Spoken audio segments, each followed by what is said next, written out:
வணக்கம் friends, welcome to the காய் by வே.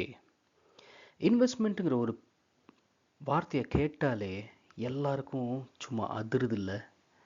இதுதான் பிரச்சனையே. ஏன்னா இன்வெஸ்ட்மெண்ட்டுங்கிறது ரொம்ப ரொம்ப ரொம்ப முக்கியம் எல்லாரோட வாழ்க்கையிலையும். ஆனால் இன்வெஸ்ட்மெண்ட்டை எங்கே பண்ணணும், எப்படி பண்ணணும், ஏன் பண்ணணும், இது யாருக்குமே தெரியறதில்ல. டிவி சேனலில் போட்டு கற்றுக்கலான்னு பார்த்தா அங்கே அவங்க யூஸ் பண்ணுற வேர்ட்ஸ் எல்லாமே ரொம்ப காம்ப்ளிகேட்டடாக இருக்குது, நம்மளுக்கு புரிய மாட்டேங்குது. ஸோ இதனாலே நம்ம என்ன பண்ணுறோம், பாதிக்கு பாதி பேர் இன்வெஸ்ட்மெண்ட்டுங்கிற பக்கமே போக மாட்டோம், அதை பண்ணவே மாட்டோம். ஸோ இதெல்லாத்தையும் முறியடிக்கிறதுக்கு தான் நான் ஒரு சின்ன கான்செப்டை கொண்டு வந்திருக்கேன். ஸோ பிஃபோர் வி பிகின், என் பேர் ஆதித்யா. வணக்கம். நான் கொண்டு வந்திருக்கிற ரூலு தான் no your exit before you enter. அப்படின்னா நம்ம என்ட்ரு பண்ணுறதுக்கு முன்னாடியே எதில் என்ன பண்ணணும் என்ன பண்ணக்கூடாதுன்னு தெரிஞ்சால் it becomes very very very easy. அதுதான் காய் பை வே. ஸோ காய் பை வேனா know your exit before you enter. So இந்த ரூல் ஒன்றை வச்சுண்டு எப்படியெல்லாம் நம்ம இன்வெஸ்ட்மெண்ட்டுங்கிற ஒரு ஜேர்னியில் போக முடியும், என்னெல்லாம் பண்ண முடியும், எதை கற்றுக்கணும், எல்லாத்தையும் நம்ம பார்க்கலாம். ஓகே. ஸோ இது நம்ம இங்கிலீஷில், தமிழில், கன்னடாவில் 3 லாங்குவேஜ்லேயும் நான் ட்ரை பண்ணியிருக்கேன். உங்களுக்கு எல்லாருக்கும் எக்ஸ்பிளைன் பண்ணி முடிஞ்சளவு ஜனருக்கு யூஸ்ஃபுல் ஆகிற மாதிரி இந்த கண்டென்ட்டை நான் பண்ணியிருக்கேன். So let us see, grab a seat, relax பண்ணிக்கோங்க. இன்வெஸ்ட்மெண்ட்னா என்னங்கிறத நம்ம பிரித்து பார்க்கலாம். ஓகே. ஸோ நான் சொன்ன மாதிரி காய் பை வேனா know your exit before you enter. So நம்ம ஒரு டெசிஷன் எடுக்கிறதுக்கு முன்னாடியே நம்ம என்னென்னலாம் அதோட இருக்கிற ரிஸ்க்குங்கிறத முதலே தெரிஞ்சுட்டோம்னா it becomes very very very easy and simple. So இதுதான் நம்மளோட அல்டிமேட் இன்வெஸ்ட்மெண்ட் மந்த்ராவாக இருக்கும். ஓகே. ஸோ எந்த இன்வெஸ்ட்மெண்ட்டுக்குள்ளேயும் நம்ம போகிறதுக்கு முன்னாடி அதில் என்ன ரிஸ்க் இருக்குது, என்ன பண்ணணும் என்ன பண்ணக்கூடாது எல்லாத்தையும் தெரிஞ்சு வச்சுட்டு அப்புறம் தான் நம்ம இன்வெஸ்ட்மெண்ட்குள்ளே என்ட்ரு ஆக போகிறோம். Okay, very good.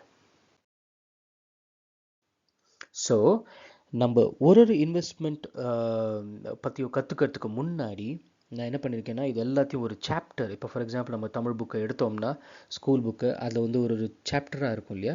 ஸோ அந்த ஒரு சாப்டர் மாதிரி தான் இன்வெஸ்ட்மெண்ட்டுங்கிற ஒரு ஜேர்னியை நான் டிவைட் பண்ணி வச்சுருக்கேன். ஸோ இந்த ஒரு சாப்டருக்குள்ளேயும் போகிறதுக்கு முன்னாடி ஐகானிக் இன்வெஸ்டர்ஸ், அதாவது வாழ்க்கையிலே ரொம்ப கஷ்டப்பட்டு ஒன்றும் பேக்ரவுண்டே இல்லாமல் அவங்களோட சொந்த முயற்சினால் மேலே அவங்க என்னெல்லாம் கஷ்டப்பட்டாங்க, அவங்க இன்வெஸ்ட்மெண்ட் பண்ணுறதுக்கு முன்னாடி என்னென்னலாம் பிரின்சிபல்ஸ் அவங்க ஃபாலோ பண்ணாங்க, அது எல்லாத்தையும் நம்ம பார்க்க போகிறோம். ஒரு சாப்டரையும் நம்ம எடுக்கும்போது ஒரு டிஃப்ரெண்ட் இன்வெஸ்டரை நம்ம பார்க்க போகிறோம். ஓகே. பிகாஸ் இந்த நம்ம பார்க்கறதுனால அவங்க என்னென்னலாம் கஷ்டப்பட்டாங்க, என்னென்ன மாதிரி கஷ்டமான முயற்சிகளை எப்படி அவங்க முறியடிச்சாங்க, இது எல்லாத்தையும் பார்த்து அதுக்கப்புறம் நம்ம இன்வெஸ்ட் பண்ணால் யாருக்கு தெரியும், மேபி நம்மள யாருக்கா ஒருத்தருக்கு இது ரொம்ப யூஸ்ஃபுல்லாக இருக்கலாம். நம்மளோட மைண்ட் செட்டும் அவங்களோட மைண்ட் செட்டும் ஒன்றா இருந்து அது சக்ஸஸ்ஃபுல்லாக கூட மாறலாம். ஸோ அதனால தான் every chapter before we proceed நம்ம ஒரு ஐகானிக் இன்வெஸ்டர் பற்றி அவரோட ஜேர்னியை பற்றி பார்த்துட்டு அப்புறம் நம்ம முன்னாடி போகலாம். Okay, brilliant. ஸோ நான் சொன்ன மாதிரி நண்பர்களே, இன்றைக்கி நம்ம பார்க்க போகிற story one of India's top billionaire இன்வெஸ்டரோட ஸ்டோரி தான் பார்க்க போகிறோம். இவர் 1954 1954 ஒரு மிடில் கிளாஸ், நார்மல் சாதாரண மிடில் கிளாஸ் மார்வாரி ஃபேமிலியில் பிறக்கிறாரு, பிக்கனேர், ராஜஸ்தானில். இதுக்கப்புறம் லேட்டரான் சில வருஷம் கழித்து அவங்க எல்லாருமே ஃபுல் ஃபேமிலியோட மும்பைக்கு ரீலொகேட் ஆகிறாங்க. ஓகே. அவருக்கு ரொம்ப ஆசை என்னென்னா மும்பை யூனிவர்சிட்டி ஆஃப் மும்பையில் போயிட்டு டிகிரி முடிக்கணும்னு எதிர்பார்த்தாரு. பட் அன்ஃபார்ச்சுனேட்லி பர்சனல் ரீசன்ஸ்க்காக கம்ப்ளீட் பண்ணி முடியறதில்லை. அதுக்கப்புறம் என்ன ஆகுது, his family was involved in a small ball bearing business. நம்ம இந்த பால் பேரிங் ஒரு இல்லையா சைக்கிள் செயின்லலாம், ஸோ அந்த பிஸ்னஸ் இவரோட தந்தையார் பண்ணியிருந்தார். ஸோ அது அவரோட ஃபேமிலி பிஸ்னஸ். ஸோ ஸ்டாக் மார்க்கெட்டில் என்ட்ரு ஆகிறதுக்கு முன்னாடி இவர் அவரோட அப்பாவோட பிஸ்னஸில் ஹெல்ப் பண்ணியிருந்தார். ஓகே.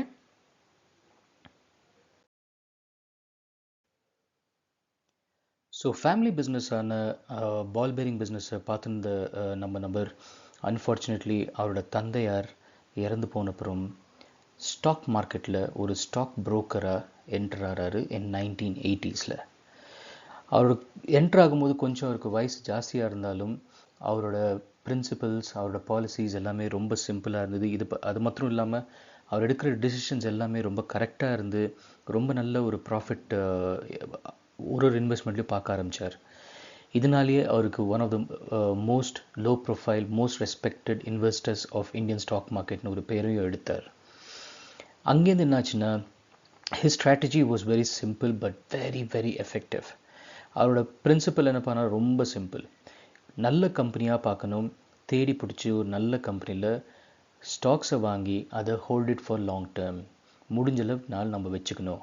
அவ்வளோதான் அவரோட simple ஸ்ட்ராட்டஜியே. he avoided speculative trades. அதாவது இன்றைக்கி நம்ம வாங்குகிறோம், இது மேலே போகுமா போகாதா, ஒரு கேம்பிளிங்னு சொல்லுவோம்ல, அந்த மாதிரி பண்ணாமல் இன்றைக்கி நல்ல கம்பெனியாக நம்ம சர்ச் பண்ணணும், தேடி கண்டுபிடிச்சி அந்த கம்பெனியோட மேனேஜ்மெண்ட், ப்ராஃபிட்டபிலிட்டி எல்லாம் நிறையா பேராமீட்டர்ஸ் இருக்குது, கவலைப்படாதீங்க, போக போக இதை பற்றியெல்லாம் நம்ம பேச தான் போகிறோம். ஸோ நல்ல கம்பெனியாக தேடி கண்டுபிடிச்சி அதில் பணத்தை இன்வெஸ்ட் பண்ணணும், அது முடிஞ்சளவு லாங் டேர்முக்கு நம்ம ஹோல்ட் பண்ணணும். இதுதான் அவரோட ஸ்ட்ராட்டஜி. ஓகே, இந்த strategy it is also called as value investing. One of the legends of the வேர்ல்டுன்னு நம்ம சொல்லலாம் இன்வெஸ்ட்மெண்ட் வேர்ல்டில். அவர் பேர் தான் வாரன் பஃபெட். பெர்க்ஷைர் ஹாத்வேன்னு நீங்கள் எல்லாமே கேள்விப்பட்டிருக்கலாம். யூஎஸில் one of the biggest companies, investment company. அதோட ஓனரான மிஸ்டர் வாரன் பஃபெட்டும் இதே பிரின்சிபல்ஸ் தான் ஃபாலோ பண்ணுறாரு. Okay, even till date this is the principle his been following. Okay, so அடுத்தது என்னாச்சு பார்க்கலாம் வாங்க. அவருக்கு ஃபஸ்ட்டு கிடச்ச இனிஷியல் பிரேக் த்ரூ என்னன்னு பார்த்தோம்னா, during the early years he became closely associated with notable stock market operators like Harshad Mehta. அவர் இனிஷியலாக stock மார்க்கெட்டில் ட்ரேடிங் பண்ண ஆரம்பிச்சப்பறம் இவரோட கேரக்டர் எப்படின்னா, he is a very social person. எல்லாரோடையும் ரொம்ப நட்போட, ஒரு ஆடம்பரமும் இல்லாமல், he was a very down to earth person. அப்போது இவருக்கு நண்பர்கள் ரொம்ப ஜாஸ்தி. அதில் ஒன் ஆஃப் த நண்பர்ஸ் யாருன்னா மிஸ்டர் ஹர்ஷத் மெஹத்தா. இவர் ஒரு ஸ்டாக் ஆப்ரேட்டர். அதாவது ஸ்டாக் ஆப்ரேட்டர்னால் ஆர்டிஃபிஷியலாக பணத்தை பம்ப் பண்ணி மார்க்கெட்டை மேலே தூக்குறது, திருப்பி மார்க்கெட்டை கீழே கொண்டுறது, இந்த மாதிரி ஒரு ஆக்டிவிட்டீஸில் இன்வால்வ் ஆயிருந்தார். பட் நபருக்கு இது இவரோட ப்ராக்டிசஸ் எல்லாம் தெரியாமல் இருந்தது. பட் லேட்டர் ஆன் கொஞ்ச நாளுக்கு அப்புறம் கவர்மெண்ட் இதை கண்டுபிடிச்சி இவரை ஜெயிலில் போடுறாங்க. யார்? மிஸ்டர் ஹர்ஷத் மெஹத்தாவை. ஸோ இந்த நியூஸ் வெளில பிரேக் அவுட் ஆன உடனேயும் எந்தெந்த ஸ்டாக்லலாம் மிஸ்டர் ஹர்ஷத் மெஹத்தா வாங்கி வச்சுருந்தாரோ அந்த ஸ்டாக்ஸ் எல்லாமே கண்ணாபிரான் கீழே விழ ஆரம்பிச்சிது. இதை பார்த்து நம்ம ஆள் இந்த ஆப்பர்ச்சுனிட்டியை விடக்கூடாதுன்னு சொல்லி இந்த ஒரு ஸ்டாக், எந்தெந்த ஸ்டாக்ஸ்லாம் கீழே விழ ஆரம்பிச்சதில்ல, அந்த ஸ்டாக்ஸ் எல்லாத்துலேயும் ஷார்ட் செல்லிங் பண்ண ஆரம்பித்தார். ஷார்ட் செல்லிங்னா இவர் டைரெக்டாக போய் அந்த ஸ்டாக்ஸ் எல்லாத்தையும் விற்க ஆரம்பித்தார். ஸோ அகெயின் நான் சொன்ன மாதிரி இந்த கான்செப்ட்ஸ் எல்லாம் தெரியலனா கவலைப்பட வேண்டாம். அதனால தான் நம்ம இந்த கோர்ஸை ஆரம்பிச்சிருக்கோம். போக போக எல்லாமே உங்களுக்கு தெரிய ஆரம்பிக்கும். ஓகே, ஸோ ஷார்ட் செல்லிங் பண்ண ஆரம்பிச்சப்பறம் இவரோட வெல்த் சிக்னிஃபிகண்ட்டாக பூஸ்ட் ஆக ஆரம்பிச்சிது. பிகாஸ் அந்த ஒரு ஆப்பர்ச்சுனிட்டி, இப்போ ஒரு ஸ்டாக் இப்போ 100 ரூபாயில் இருக்குது, நம்மக்கிட்ட அந்த 100 ரூபாயில் அந்த ஸ்டாக் இல்லாமையே நம்ம அதை விற்க முடியும். அந்த காலத்தில் நான் சொல்கிறேன். ஓகே, ஸோ டைரெக்டாக விற்க ஆரம்பிச்சப்பறம் அது லட்சம் 50 ரூபாயில் க்ளோஸ் ஆச்சுன்னு வச்சுக்கோங்க. ஸோ 50 ரூபா கீழே விழுந்திருக்கு இல்லையா? ஸோ நீங்கள் 100 ரூபாயில் விற்க ஆரம்பிச்சிங்க, 50 ரூபாயில் நீங்கள் உங்கள் பொசிஷன்ஸை கவர் பண்ணுறீங்க. ஸோ அந்த ஒரு 50 ரூபா இன்டூ உங்களோட குவான்டிட்டி எவ்வளவோ அது will be your profit. Okay, so இந்த கான்செப்ட் டீட்டெயிலாக நம்ம போக போக முன்னாடி பார்க்கலாம். ஸோ இதுதான் சிம்பிளாக சொல்லணும்னா. ஓகே, ஸோ இந்த ஷார்ட் செல்லிங் பண்ணி இவர் ஹர்ஷத் மெஹத்தா எந்தெந்த ஸ்டாக்ஸ்லாம் எக்ஸ்போஜர் வச்சுருந்தாரோ அதில் ஷார்ட் செல்லிங் பண்ணி இவர் நல்ல வெல்த் அக்யூமுலேட் பண்ணார். ஓகே, அண்ட் இது பண்ணதுனால அவரோட வெல்த் பல மடங்கு ஜாஸ்தியாச்சு. ஸோ அவர் எடுத்த ஒரு டெசிஷன் கண்ணாபின்னா அவரோட வெல்த் ஜாஸ்தியாச்சு. ஆனாலும் அவருக்கு சாட்டிஸ்ஃபேக்ஷன் இருக்கல. ஏன்னா இப்போ பணம் வந்தாச்சு, புகழ் வந்தாச்சு, பேர் வந்தாச்சு, எல்லாமே இருக்குது. ஆனாலும் நான் இந்த வெல்த்தை, இந்த எக்ஸ்பீரியன்ஸை இதெல்லாத்தையும் வச்சு ஒரு நார்மல் மிடில் கிளாஸ் ஆளுக்கு என்ன பண்ண முடியும் அப்படின்னு யோசிக்க ஆரம்பித்தார். அப்போ தான் அவர் நம்ம நார்மல் ரீட்டெயில் ஆளுங்க, அதாவது நம்மலாம் retailers, we are all consumers, என்னன்னு பார்க்கலாம் வாங்க. 1990s he began to shift his focus from stock market to retail industry. Stock மார்க்கெட்லேருந்து கொஞ்சம் பிரேக் எடுத்து ரீட்டெயில் இண்டஸ்ட்ரி பக்கம் அவரோட கவனத்தை செலுத்தினார். அப்போ என்னாச்சு? he noticed the untapped potential in India's growing middle class consumer base. நம்மளாம் கன்சியூமர்ஸ்னால் யார்? இப்போ நம்ம கடைக்கு போகிறோம், அரிசி வாங்குகிறோம், பருப்பு வாங்குகிறோம், சோப் வாங்குகிறோம். ஸோ இதெல்லாம் நம்ம கன்சியூம் பண்ணுறோம் இல்லையா? So we are all called as consumers.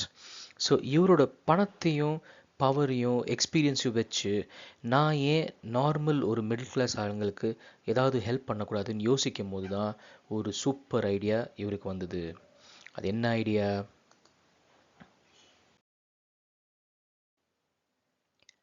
நம்ம நாட்டிலேயே one of the biggest strength நம்ம பாசிட்டிவாக பார்த்தோம்னா இஸ் பாப்புலேஷன் இல்லையா, ஜனத்தொகை. ஸோ இந்த பாப்புலேஷனுக்கு நான் ஏன் அவங்களுக்கு வேணுங்கிற டெய்லி நீட்ஸ், அதாவது நம்ம சோப்பு சீப்பு பருப்பு அரிசி எண்ணெய் இதெல்லாத்தையும் கம்மியான ப்ராஃபிட்டில் மாசஸ்க்கு, அதாவது மேக்ஸிமம் பீப்புளுக்கு இதை வந்து நான் ரீச் பண்ணக்கூடாது அப்படின்னு யோசிச்சார். இந்த ஒரே ஒரு thought gave birth to one of the biggest chain of retail stores in India. So இந்த ஒரு சின்ன தாட்டை வச்சு அதை வந்து ப்ராக்டிக்கலாக முடியுமான்னு ட்ரை பண்ணும்போது தான் இந்த one of the biggest chain of retail stores in India was born. So in 2002, he founded India's largest chain of retail stores, a chain of hypermarkets under the parent company called Avenue Supermarts. So, Avenue Supermartsங்கிற ஒரு parent company பேரில் தான் 2002ல் இந்த chain of super மார்க்கெட்ஸை இவர் ஆரம்பிக்கிறாரு. Okay, அவரோட approach was very simple. நம்ம stock மார்க்கெட்டில் எப்படி ஒரு சிம்பிளாக வச்சுருந்தாரோ அதே மாதிரி தான் இங்கேயும், but it was very effective, ரொம்ப எஃபெக்டிவாக இருந்தது. ஓகே, இவர் என்ன சொன்னார், என்ன யோசனை பண்ணார், முடிஞ்சளவு கம்மி மார்ஜின், அதாவது ப்ராஃபிட் கம்மியாக இருந்தாலும் பரவாயில்ல, ஆனால் வால்யூம்ஸ் ஜாஸ்தி இருக்கணும். ஸோ நிறையா மக்கள் வந்து நம்ம கடையில் வாங்கணும் அப்படின்னு யோசிச்சு ஆரம்பித்த மாடல் தான் இது. ஸோ அஃப்கோர்ஸ் ஐ அக்ரி, கொஞ்சம் க்ரோத் வந்து கொஞ்சம் ஸ்லோவாக இருந்தாலும் இவென்ச்சுவலி மக்கள் எல்லாரும் நம்ம கடையில் கண்டிப்பாக வருவாங்கன்னு ஒரு நம்பிக்கையை வச்சு நம்ம ஆளு இந்த செயின் ஆஃப் சூப்பர் மார்க்கெட்ஸை ஆரம்பித்தார். And this became one of very very very successful ventures. அது மாத்திரம் இல்லாமல் அவர் எந்தெந்த இடத்துலலாம் கடையை போட்டாரோ அந்த லேண்டையும் இவரே ஓன் பண்ண ஆரம்பித்தார், அதாவது அந்த லேண்டையும் சேர்த்து வாங்க ஆரம்பித்தார். ஸோ என்ன ஆகும், நம்மளுக்கு மாதம் ரெண்ட் கட்டுறோம் இல்லையா, அதெல்லாம் உங்களுக்கு சேவிங்ஸாக மாறும். So over a certain number of periods it will reduce your operating cost on your rental expenses. அதாவது நம்ம ரெண்ட் கொடுக்க தேவையில்லை இல்லையா, அது மாத்திரம் இல்லாமல் சில வருஷத்துக்கு அப்புறம் அந்த ஏரியா டெவலப் ஆக ஆக உங்களோட லேண்ட் வேல்யூ ஜாஸ்தி ஆகும். ஸோ எப்படிலாம் யோசிக்கிறாங்க பாருங்கள். திஸ் இஸ் வை நம்ம யோசிக்கணும். அந்த நம்ம யோசித்த ஒரு செயலில் டெஃபினெட்லி நம்ம ஹார்ட் ஒர்க் போட்டு பர்சீவரன்ஸோட டிசிஷன் எடுத்து இறங்கினோன்னா 101% எல்லாருமே சக்ஸஸ்ஃபுல் ஆக முடியும். ஓகே, ஸோ இதுலேருந்து என்னாச்சு பார்க்கலாம் வாங்க. ஸோ அங்கேருந்து இவரோட slow but steady expansion strategy proved immensely successful. என்னதான் ஸ்லோவாக இவர் க்ரோ ஆனாலும் இவரோட ஸ்ட்ராட்டஜி வாஸ் சாலிட், இவரோட foundation was very very solid. அவ்வளோ சாலிடான ஒரு ஃபவுண்டேஷன் இவர் போட்டார். அண்ட் திஸ் ஸ்ட்ராட்டஜி ரொம்ப சக்ஸஸ்ஃபுல்லாக ப்ரூவ் ஆச்சு. அவரோட காம்படிட்டர்ஸ் என்ன பண்ணாங்க, அக்ரெசிவாக கண்ணாபினா லோன் எடுத்து ஒரு கடை இடத்துல 10 கடை போட்டு எல்லாம் பண்ணாங்க. ஆனால் இவர் வந்து ஃபஸ்ட்டு என்ன மேலே யோசிச்சார், மேக்ஸிமம் நம்மளுக்கு எவ்வளோ கடை இருந்தாலும் கம்மியாக இருந்தாலும் பரவாயில்ல, ஆனால் நம்ம கடையில் கஸ்டமர்ஸ் வந்து எப்போதும் நம்ம கடையில் தான் வாங்கணும்னு ஃபஸ்ட்டு ஒரு பேசிக் ஃபவுண்டேஷன் போட்டாரு. ரெண்டாவது ஆப்ரேட்டிங் காஸ்ட் எல்லாத்தையும் கம்மி பண்ணணும். அதனால தான் அவர் எங்கே கடை போட்டாரோ அந்த கடையோட லேண்டையும் அந்த பில்டிங்கையும் சேர்த்து இவரே வாங்க ஆரம்பித்தார். ஸோ இதனால் என்னாச்சு, கொஞ்சம் ஸ்லோ ஆனாலும் over a period of time கஸ்டமருக்கு இவர் மேலே ஒரு லாயல்ட்டி க்ரியேட் ஆச்சு. ஸோ இவங்களோட கடையில் தான் வந்து எல்லோரும் வாங்க ஆரம்பித்தாங்க ஐட்டம்ஸை. So by 2017, his company went public with an IPO, initial public offering. So என்னாச்சு, 2017 இவரோட கம்பெனி வந்து நல்ல கண்ணாபின்னான் இந்தியா ஃபுல்லாக க்ரோத் ஆகி அதை இன்னும் நம்ம எக்ஸ்பேண்ட் பண்ணுங்கிற ஒரு எண்ணத்தோட ஷேர் மார்க்கெட்டில் இவரோட கம்பெனியை லிஸ்ட் பண்ணுறாரு. ஸோ ஐபிஓ இதெல்லாம் கவலைப்படாதீங்க, நான் சொன்ன மாதிரி இந்த மாதிரி டெக்னிக்கல் டேர்ம்ஸ் எது வந்தாலும் நம்ம ஃப்யூச்சரில் கவர் பண்ண தான் போகிறோம்.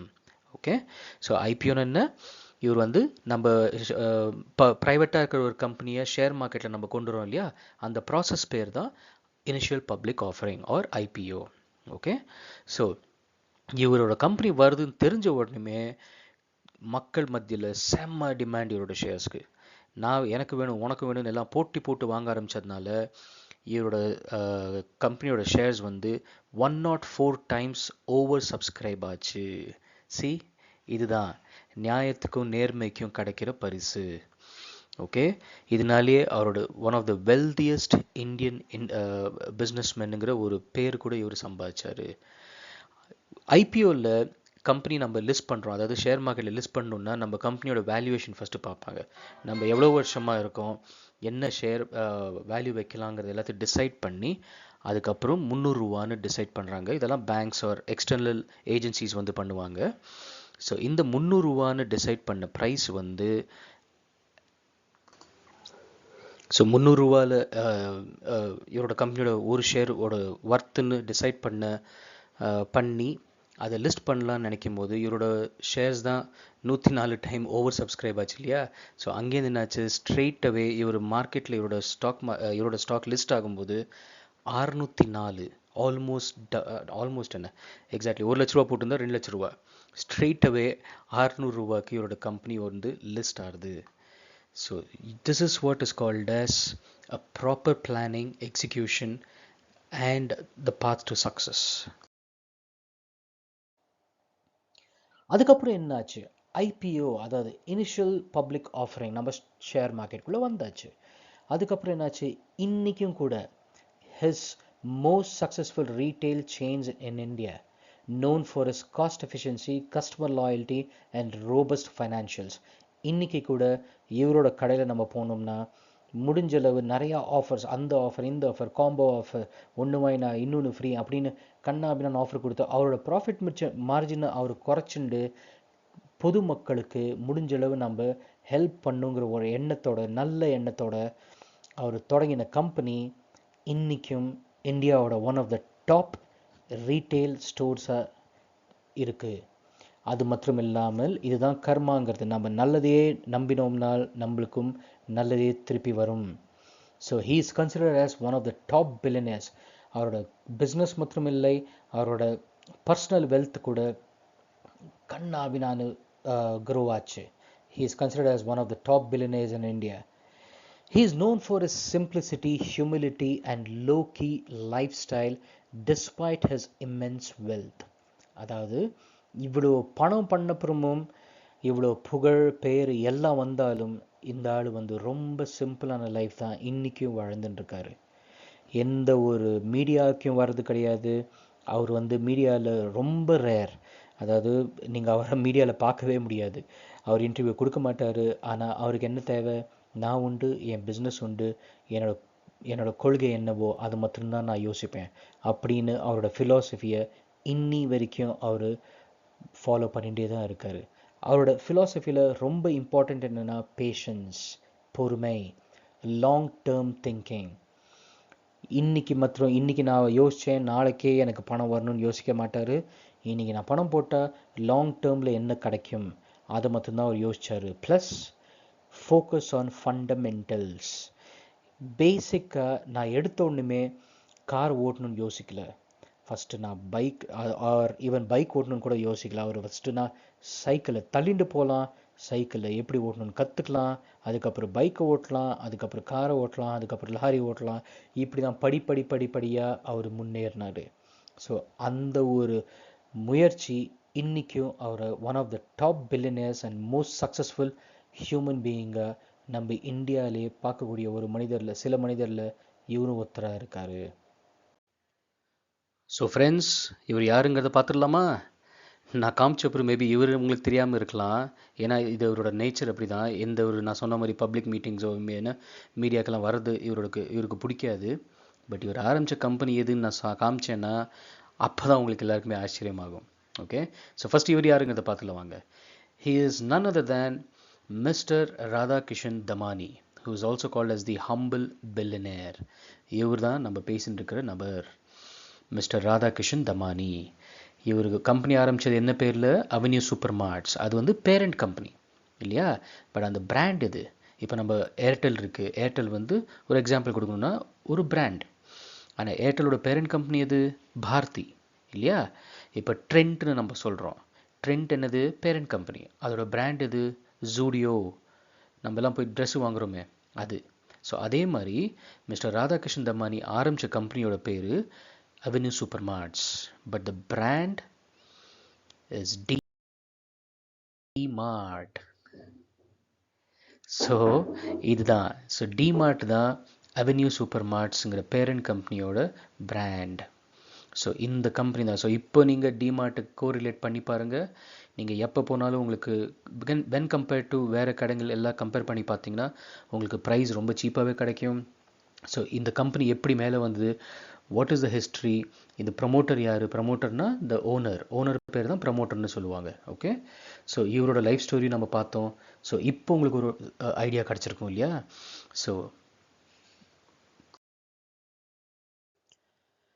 நீங்களே யோசிச்சு பாருங்கள், 300 ரூபாயில் லிஸ்ட் பண்ணலான்னு நினச்ச கம்பெனி அவர் ஷேர் மார்க்கெட்டில் லிஸ்டிங் பண்ணப்போ 600 ரூபாயில் லிஸ்ட் ஆச்சு. இது வந்து டிமார்ட்டோட ப்ரைஸ் சார்ட் அவர் லிஸ்டிங் பண்ணதுலேருந்து இன்னி வரைக்கும். ஓகே, இனினா என்ன, ஆகஸ்ட் செப்டம்பர் வரைக்கும் 2024 வரைக்கும். ஸோ இது வந்து அவர் லிஸ்ட் பண்ணதுலேருந்து இன்னைக்கு இவரோட ப்ரைஸ் வந்து 5200 கிட்ட இருக்குது. In a matter of how many 7-8 years, அவ்வளோதான். இந்த டைம்லேயே நீங்கள் 1 லட்சம் போட்டிருந்தா யோசிச்சு பாருங்கள் இன்றைக்கி எவ்வளோ ஆயிருக்கும்னு. ஸோ அகெயின் இது வந்து எந்த விதமான ஸ்டாக் ரெக்கமெண்டேஷன் கிடையாது, ப்ளீஸ் கன்ஃபியூஸ் ஆகாதீங்க. நீங்கள் நல்ல கம்பெனியை, நல்ல மேனேஜ்மெண்ட்டை எப்படி தேடணும் இதெல்லாம் நம்ம ஃப்யூச்சரில் கற்றுக்கும் போது இந்த மாதிரியான ஸ்டோரி நம்ம கேட்டிருந்தா will really help us. Okay, so அந்த ஒரு எக்ஸாம்பிள் கொடுக்கறதுக்காக தான் நான் இந்த ஸ்டாக் ப்ரைஸ் லிஸ்ட்டை உங்களுக்கு சார்ட்டை காமிக்கிறேன். பட் இட் டசன்ட் மீன் இதை உங்களை போய் நான் வாங்க சொல்கிறேன் ரெக்கமெண்டேஷன் கிடையாது. ஸோ கன்ஃபியூஸ் ஆகாதீங்க. ஓகே, பிகாஸ் நம்ம இதெல்லாம் ஒரு ஸ்டாக்கை வாங்கணும்னா அதுக்கு முன்னாடி நிறையா பேராமீட்டர்ஸ் இருக்குது, அது எல்லாத்தையும் நம்ம தெரிஞ்சுக்கணும். அதை நம்ம தெரிஞ்சுக்கலாம். It's very simple, not to worry. அது சிம்பிளிஃபை பண்ணுறது தான் என்னோடய வேலை. ஓகே, ஸோ யோசிச்சு பாருங்கள், ஹார்ட் ஒர்க் அண்ட் பர்சீவரன்ஸ், ஒரு பிளான் இருந்ததுன்னா அதை கரெக்டாக நம்ம எக்ஸிக்யூட் பண்ணால் ஸ்கை இஸ் த லிமிட். அதை ப்ரூவ் பண்ணி காமிச்சிருக்காரு மிஸ்டர் தமானி இல்லையா. ஸோ நெக்ஸ்ட் பார்க்கலாம் வாங்க. ஸோ இவ்வளோ சக்ஸஸ்ஃபுல்லாக ரீட்டைல் இண்டஸ்ட்ரியில் ஆனப்புறம் கூட அவரோட வேர்களை அவர் மறக்கவே இல்லை. He never forgot his roots. Even today, Mr. Damani's business empire extends beyond DMart. அவர் இன்றைக்கும் நல்ல கம்பெனியில் இன்வெஸ்ட் பண்ணணும் அப்படின்னு சொல்லிட்டு இன்றைக்கும் ஸ்டாக் மார்க்கெட்டில் நிறையா கம்பெனிஸ் அக்யூமுலேட் பண்ணிட்டு தான் இருக்காரு. Some of the companies are VST Industries, India Cements, Radisson Blu, இந்த மாதிரியான சில கம்பெனிங்க. ஓகே, பட் அகெயின் அதே பிரின்சிபல் தான் வேல்யூ இன்வெஸ்டிங். நல்ல கம்பெனியாக இருக்கணும், அதை லாங் டேர்முக்கு நான் வச்சுக்கணும். அகெயின் இது எந்த விதமான ஸ்டாக் ரெக்கமெண்டேஷனும் கிடையாது, இது வந்து இவரோட லைஃப் ஸ்டோரியை நான் உங்களுக்கு எடுத்து சொல்கிறேன். So you should never forget your roots. ஒரு வித்யா ஒரு ஸ்கில்லை கற்றுண்டப்புறம் அதை மறக்கக்கூடாது. ஓகே, ஸோ இதை காமிக்கிறதுக்கு தான். ஸோ அது மாத்திரம் இல்லை, இவர் வந்து இவரோட லைஃப் ஸ்டோரியாலேயே ஒரு ஜெனரேஷன் ஆஃப் இன்வெஸ்டர்ஸ் அண்ட் ஆண்டர்ப்ரனர்ஸை ரொம்ப மோட்டிவேட் பண்ணியிருக்காரு. ஓகே, ஸோ இப்போ இவரோட லைஃப் ஸ்டோரி கேட்டப்புறம் ஹூ நோஸ், இந்த வீடியோ பார்க்கறதுல நம்மள யாராவது ஒருத்தர் இதே மாதிரி ஆகலாம். ரைட், நம்மளுக்கு வேணுங்கிறது என்ன, அந்த ஒரு dedication, hard work, simplicity, long term view, இதெல்லாம் இருந்ததுன்னா, இந்த பேசிக் பிரின்சிபல்ஸ் இருந்ததுன்னா நம்மளாலையும் இவர் மாதிரி ஆக முடியும். So even today he remains so grounded, focused and creating value for customers and shareholders are his primary motto. So இன்றைக்கும் ரொம்ப சிம்பிளான மனிதர், ரொம்ப ஆடம்பரம் இல்லாத ஒரு நல்ல கம்பெனியை உருவாக்கி இன்றைக்கும் ஒன் ஆஃப் த டாப் பில்லியனர்ஸ்ங்கிற பேர் எடுத்து சக்ஸஸ்ஃபுல்லான மனுஷர். Okay, so friends, please think long term. நம்மளுக்கு இந்த ஸ்பெகுலேட்டிவ் ட்ரேட்ஸ் வேண்டாம். இன்றைக்கி பணம் போட்டோம் நாளைக்கே பணம் வரணும், நான் பணக்காரன் ஆகணுங்கிற ஒரு எண்ணத்தை தயவு செஞ்சு கை விட்டுருங்க, வேண்டாம். Let us take it slowly. It's okay, கொஞ்சம் டைம் ஆனாலும் பரவாயில்ல. நம்ம ஃபவுண்டேஷன் ஸ்ட்ராங்காக இருக்கட்டும், அப்போ தான் நீங்கள் வெல்த் க்ரியேட் பண்ண முடியும். ஓகே, ஸோ ஸ்பெகுலேட்டிவ் ட்ரேட்ஸ் வேண்டாம், நம்ம லாங் டேர்மே யோசிப்போம். Okay, excellent.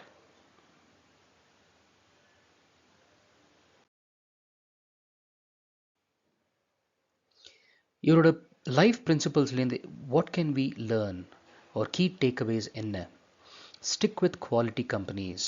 நீங்கள் ஷேர் மார்க்கெட்டில் நாலேஜ் இருந்து இன்வெஸ்ட் பண்ணணும்னு நினச்சிங்கன்னா, ஃபர்ஸ்ட் ஆஃப் ஆல் நாலேஜ் ரொம்ப ரொம்ப ரொம்ப இம்பார்ட்டண்ட். அதை பற்றி நம்மளுக்கு தெரியணும். ஓகே, என்ன பண்ணணும் என்ன பண்ணக்கூடாது. ஓகே, ஸோ அதை ஃபஸ்ட்டு நம்ம தெரிஞ்சுக்கணும். அதுக்கப்புறம் நல்ல குவாலிட்டி கம்பெனிஸை வாங்கி போடணும். அதுக்கப்புறம் to not Gamble with money. If you don't know, don't invest. பணத்தை வச்சு கேம்பிள் பண்ணாதீங்க. இன்றைக்கி நான் பணத்தை போட்டேன், நாளைக்கே பெரிய ஆளானோ, அது என்ன ஏதுன்னு ஒன்றுமே தெரியாது. ஆனால் சும்மா பணத்தை போட்டு பணக்காரன் ஆகிடும்னு யோசிச்சிங்கன்னா கண்டிப்பாக அது சக்ஸஸ்ஃபுல். இன்றைக்கி வேணால் ஒரு வாட்டி ஆகலாம், 2 வாட்டி ஆகலாம், ஆனால் கடைசியில் கண்டிப்பாக அது உங்களை கைவிடும். Okay, so please don't gamble with money. உங்களுக்கு தெரியலன்னா யார்கிட்ட கேட்டு தெரிஞ்சுக்கங்க. ஓகே, அதுக்கப்புறம் இன்வெஸ்ட் பண்ணலாம். Brilliant. So try not to miss an opportunity. ஒரு ஆப்பர்ச்சுனிட்டி கிடச்சிதுன்னா கொஞ்சம் டைம் கொடுத்து அது நம்மளால் பண்ண முடியுமா முடியாதான்னு ஒரு புக் எடுத்துக்கோங்க. Write down the pros and cons. என்னென்னலாம் பாசிட்டிவ் என்னென்ன இருக்குது இந்த ஆப்பர்ச்சுனிட்டியில், என்னென்னலாம் நெகட்டிவ் இருக்குன்னு. இப்படியே ஒரு 10 ஆப்பர்ச்சுனிட்டி நீங்கள் ட்ரை பண்ணால் 11வது ஆப்பர்ச்சுனிட்டி கண்டிப்பாக உங்களுக்கு சக்ஸஸ்ஃபுல்லாக முடியும். ஓகே, ஸோ நெக்ஸ்ட் டைவர்சிஃபைனா இப்போ பாருங்கள், நம்ம எக்ஸாம்பிள் மிஸ்டர் தமானி என்ன பண்ணார், ஃபஸ்ட்டு ஸ்டாக் மார்க்கெட்டில் தான் இருந்தார். அங்கேருந்து பணமும் பண்ணியாச்சு, பேர் பண்ணியாச்சு, புகழ் எல்லாமே வந்தாலும் இல்லை இது பத்தாது, நான் வேறு ஏதாவது பண்ணணும் அப்படின்னு சொல்லி ரீட்டைல் இண்டஸ்ட்ரிக்கு வந்தாங்க. ஸோ ஸ்டாக் மார்க்கெட்லேருந்து ரீட்டைலுக்கு வந்தது பேர் தான் டிஃப்ரெண்ட் இடத்துக்கு போய் இன்வெஸ்ட் பண்ணார் இல்லையா, தட் இஸ் கால்ட் டைவர்சிஃபை. அது மட்டும் இல்லாமல் அவரோட மெயின் குறிக்கோள் என்ன, திங்க் லாங் டேர்மாக யோசிக்கணும், கேம்பிள் பண்ணக்கூடாது. Okay friends, so I hope இன்றைக்கி நம்ம இந்த பார்த்த ஸ்டோரியிலேருந்து நம்ம எல்லாருக்கும் ஏதாவது ஒரு நல்ல ஒரு பாயிண்ட் அட்லீஸ்ட் நம்ம அதை எடுத்து நம்ம லைஃபோட பிரின்சிபலாக நம்ம மாற்றிண்டா it will be really useful for not just you, even your family and friends. Okay, so that's it for iconic investors today. அடுத்தது நம்ம கோர் சப்ஜெக்ட் நம்ம என்னங்கிறது இன்றைக்கி பார்க்கலாம் வாங்க. ஸோ ஃப்ரெண்ட்ஸ், நான் சொன்ன மாதிரியே please don't forget the guy by way, know your exit before you enter. இந்த மெத்தடை மறந்துடாதீங்க. பிகாஸ் இது நம்ம போக போக போக உங்களுக்கு இதோட மகத்துவம் என்னங்கிறது ரொம்ப நல்லா புரியும். ஓகே, ஸோ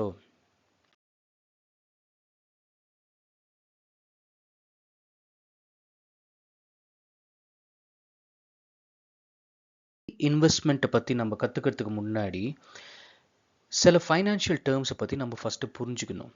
ஓகே, பிகாஸ் இந்த ஃபைனான்ஷியல் டேர்ம்ஸ் தெரிஞ்சால் தான் நம்ம இன்வெஸ்ட்மெண்ட்டுங்கிற ஜேர்னிக்குள்ளே ஈஸியாக நேவிகேட் பண்ண முடியும். ஓகே, ஸோ இன்றைக்கி பார்க்க போகிற ஃபஸ்ட்டு ஃபைனான்ஷியல் டேர்ம் என்னன்னா அசெட். அசெட்னா என்ன? Assets are things that you own that have value and can help you make money or provide financial security. இப்போ நம்மக்கிட்ட கார் இருக்குது, வீடு இருக்குது, கோல்டு இருக்குது, இதெல்லாம் இருந்தால் என்ன ஆகும், நம்மளுக்கு ஒரு ஃபைனான்ஷியல் செக்யூரிட்டி, அப்பா பணம் இருக்குது, ஏதாவது பிரச்சனை வந்தால் பார்த்துக்கலாம் அப்படிங்கிற ஒரு நிம்மதி கிடைக்குது இல்லையா. அது மட்டும் இல்லாமல் இது எல்லா ஐட்டம்ஸ்லேயும் ஒரு வேல்யூ இருக்குது. இப்போ நீங்கள் கோல்டு கொண்டு போய் கொடுத்தீங்கன்னா அதை நம்ம ஒரு வேல்யூ ஒரு பணம் கிடைக்கும். பேஸ்ட் ஆன் த கிராம் என்ன, வெயிட் என்ன, எவ்வளோ பியூரிட்டி இருக்குது, இதெல்லாத்தையும் பார்த்து நம்மளுக்கு ஒரு வேல்யூ கிடைக்குது இல்லையா. அதே மாதிரி உங்கள் வீடு, உங்கள் காரு, இது எல்லாத்துக்கும் வேல்யூ இருக்குது. So any item that has value, okay, plus it gives you ஒரு ஃபைனான்ஷியல் செக்யூரிட்டி, அதை அசெட்னு கூப்பிடுவாங்க. Okay, so simply put, assets are valuable stuff that belongs to you. புரிஞ்சுதா? ஸோ இந்த டேர்ம் ரொம்ப இம்பார்ட்டண்ட் ஃப்ரெண்ட்ஸ்.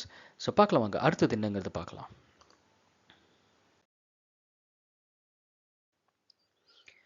அடுத்தது நம்ம லிஸ்ட்டில் இருக்கிறது லயபிலிட்டிஸ். லயபிலிட்டிஸ்னால் என்ன? நம்ம எடுத்திருக்கிற டெட்ஸ், அதாவது லோனு, கிரெடிட் கார்டு, இந்த நம்ம கடன் வாங்கியிருக்கோம் இல்லையா, இது எல்லாத்தையும் லயபிலிட்டின்னு சொல்லுவோம். ஸோ நம்ம ஏதாவது ஒரு பிஸ்னஸ் லோன் இப்போ பிஸ்னஸ் பண்ணணுன்னு இருக்கோம், ஒரு லோன் வாங்குகிறோம், இல்லை கிரெடிட் கார்டு வாங்குகிறோம், நாளைக்கு ஒரு ஃப்ரிட்ஜு, வாஷிங் மிஷின், டிவி ஏதாவது வாங்கிறதுக்காக கிரெடிட் கார்டு யூஸ் பண்ணுறோம்.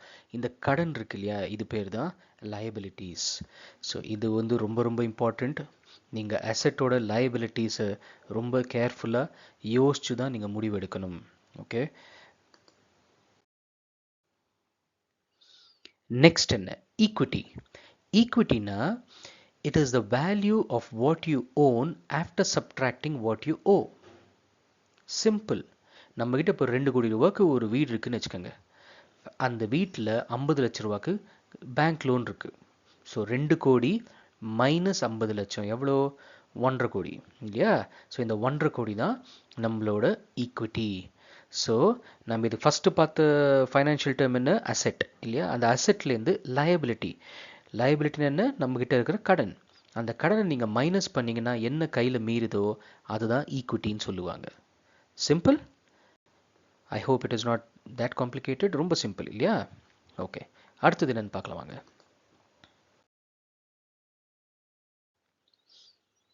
Inflation. Inflation is when the prices of things goes up over time. For example, இப்போ நான் ஒரு எக்ஸாம்பிளாகவே சொல்கிறேன் பாருங்களேன். இப்போ டெஃபினேஷன்லாம் வந்து நம்ம ஒன்றும் எக்ஸாம் எழுத போகுது நம்மளுக்கு புரியணும், அவ்வளோதான். கான்செப்ட் என்னங்கிறது புரியணும். ஸோ நான் எக்ஸாம்பிளாகவே உங்களுக்கு சொல்கிறேன்.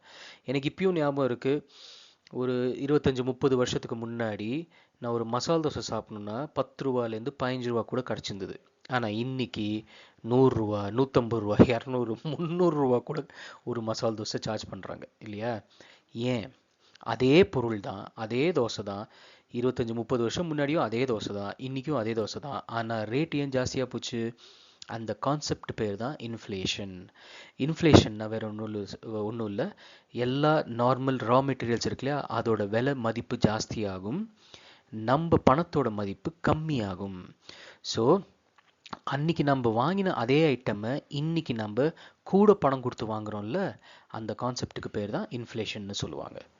ஓகே, இது ரொம்ப important. In fact throughout any asset class, நம்ம இன்னைக்கு ஆரம்பிக்க போகிற கிளாஸ்லேருந்து நம்ம ஃபுல்லாக நம்ம ஃபைனான்ஷியல் ஜேர்னியை நம்ம முடிக்கிற வரைக்கும் இந்த இன்ஃப்ளேஷனுங்கிற கான்செப்டை மாத்திரம் மறக்கவே கூடாது. பிகாஸ் இதோட இம்பார்ட்டன்ஸ் வந்து போக போக போக உங்களுக்கு ரொம்ப டீப்பாக புரிய வைக்கிறேன் நான். Okay, excellent. அடுத்தது என்ன பார்க்கலாம் வாங்க.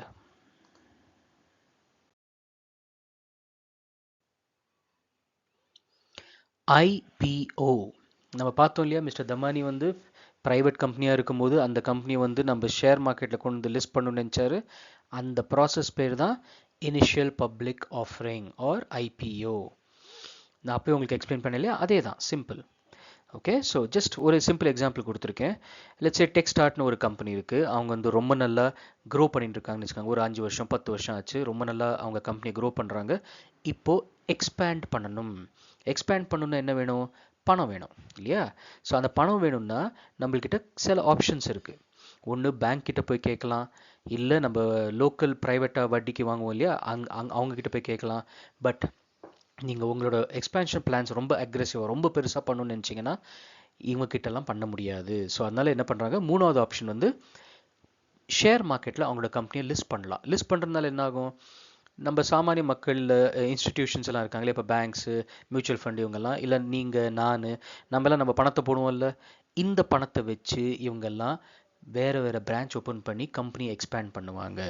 அப்போ நீங்கள் கேட்கலாம், என் பணத்துக்கு கொடுக்குறேன் நான், ஆனால் எனக்கு என்ன கிடைக்க போகுதுன்னு கேட்கலாம் நீங்கள் இல்லையா? நாம் போடுற பணத்துக்கு நம்மளுக்கு டிவிடெண்ட்னு ஒன்று கொடுப்பாங்க, ஒரு இன்ட்ரெஸ்ட் கொடுக்குற மாதிரி. இப்போ நம்ம பேங்க்கில் எஃப்டி வச்சா நம்ம இன்ட்ரெஸ்ட் கிடைக்கிறது இல்லையா, அதே மாதிரி டிவிடெண்ட்னு ஒன்று கொடுப்பாங்க. அது மாத்திரம் இல்லை, நம்ம போட்ட பணத்தை இந்த கம்பெனி கரெக்டாக யூஸ் பண்ணால், நம்ம எக்ஸாம்பிள் என்ன பார்த்தோம், 300 ரூபாய்க்கு லிஸ்ட் பண்ண கம்பெனி 600 ரூபாய்க்கு லிஸ்ட் ஆச்சு. 600 ரூபாயிலேருந்து அவங்க நல்லா கம்பெனியை நடத்தினதுனால டிமார்ட்டு இன்னைக்கு 5000க்கு மேலே இருக்குது இல்லையா? ஸோ அந்த கம்பெனியை வந்து மேனேஜ்மெண்ட் வந்து நம்ம போட்ட பணத்தை கரெக்டாக யூஸ் பண்ணால் டெஃபினெட்லி அந்த ஷேரோட ப்ரைஸ் ஜாஸ்தியாகும். ஸோ நாம் பணம் போட்டு அந்த ஷேரில் வாங்கியிருப்போம் இல்லையா, ஒரு 100 ரூபாயில் வாங்கினது அவங்க கம்பெனி நல்லா பண்ணாங்கன்னா அது 1000 ரூபா 2000 ரூபா எவ்வளோ வேணால் போகலாம். ஓகே, ஸோ அது எப்படி பார்க்கணும், என்னென்ன பார்க்கணும், அந்த கம்பெனியோட பேராமீட்டர்ஸ் என்னென்ன, அதெல்லாம் நம்ம கற்றுக்க போகிறோம் ஃப்யூச்சரில் as we go. Okay, but இப்போதைக்கு ஐபிஓனா இவ்வளோ தான், சிம்பிள். புரிஞ்சுதா? ஸோ நெக்ஸ்ட் என்னங்கிறது பார்க்கலாம் வாங்க. நம்ம இவ்வளோ நேரம் ஃபைனான்ஷியல் டேர்ம்ஸ் பற்றி பார்த்தோம். ஒரு 3-4 ஃபைனான்ஷியல் டேர்ம்ஸையும் கற்றுட்டோம். இப்போ கோர் சப்ஜெக்ட்குள்ளே என்ட்ரு ஆக போகிறோம். ஓகே, இன்றைக்கி என்ன பார்க்க போகிறோம்? What is investing? இன்வெஸ்டிங்னு எல்லாரும் சொல்கிறாங்களே, அது என்னது? அப்படின்னா என்ன, எங்கே இன்வெஸ்ட் பண்ணணும், ஏன் பண்ணணும், எப்படி பண்ணணும், இது எல்லாத்தையும் பார்க்கலாம் வாங்க. Okay, so investing in short is about pudding your money to work to grow over time. அப்படின்னா நாம் பணம் சம்பாதிக்கிறோம், எல்லாருக்கும் பணம் சம்பாதிக்கிறது ஒரு வழியில் எப்படியாவது பண்ணி சம்பாதிச்சிடுறோம் இல்லையா? அது எவ்வளோ முக்கியமோ அதோட பல மடங்கு முக்கியம் இன்வெஸ்டிங். ஏன்னா நம்ம இன்வெஸ்டிங் பண்ண ஆரம்பித்தோம்னா, கரெக்டான இடத்துல பணத்தை போட ஆரம்பித்தோம்னா நம்மளுக்கு ஃபைனான்ஷியல் ஃப்ரீடம், அதாவது நம்மளுக்கு டைம் ஆன் ஹேண்ட், நம்ம கோல்ஸ் எல்லாம் இருக்கு இல்லையா, அதை நம்ம முடிஞ்சளவு சீக்கிரம் அச்சீவ் பண்ண முடியும். 10 வருஷத்தில் நம்ம சம்பாதிச்சு ஒரு வீடு வாங்கணும்னு யோசிக்கிறத நம்ம என்னைக்கு நம்ம சம்பாதிக்க ஆரம்பிக்கிறோமோ அன்னிலேருந்தே கொஞ்சம் பணத்தை சேவிங்ஸும் பண்ண ஆரம்பித்தா, அதாவது இன்வெஸ்டிங்கும் பண்ண ஆரம்பித்தா, 10 வருஷங்கிறது 8 வருஷமோ 7 வருஷமோ, இல்லை நீங்கள் ரொம்ப எஃபிஷியண்ட்டாக பண்ணிங்கன்னா 5 இல்லை 4 வருஷத்தில் கூட நீங்கள் உங்களோட கோல்ஸை அச்சீவ் பண்ண முடியும். So investing will help you in financial freedom if it is done in the right way. Okay, so instead of just keeping your savings in a bank where it earns very little, investing gives you a chance to build wealth and achieve financial goals. Okay, so நம்ம இப்போ பணத்தை சம்பாதிக்கிறோம், அந்த பணத்தை சும்மா அப்படியே savings பேங்க்லேயே வைக்கிறோம். என்ன கிடைக்க போகுது? மேக்ஸிமம் 3% 4% இல்லையா, இஃப் யூ ஆர் லக்கி. அதே இது நம்ம ஒரு எஃப்டியில் போட்டு வச்சோம்னா 5லேருந்து 8% வரைக்கும் கூட கிடைக்கலாம். சீனியர் சிட்டிசனாக இருந்தால் அப்போ நீங்கள் எவ்வளோ வருஷம் வைக்கணுங்கிற அந்த டென்யூர் மேலே நிறையா பேராமீட்டர்ஸ் அது இல்லையா. ஸோ அது மட்டும் இல்லாமல் நீங்கள் மியூச்சுவல் ஃபண்டில் போடலாம், இல்லை கோல்டில் போடலாம், நிறையா ஆப்ஷன்ஸ் இருக்குது. ஸோ நீங்கள் சும்மா பணத்தை வைக்கிறதும் அது சம்பாதிக்காமல் இருக்கிறது ரெண்டும் ஒன்று தான். ஸோ சம்பாதிக்கிறது பெருசுன்னா இன்வெஸ்ட் பண்ணுறது அதோட பல மடங்கு இம்பார்ட்டண்ட். ஓகே, வாங்க நெக்ஸ்ட் என்னங்கிறது பார்க்கலாம்.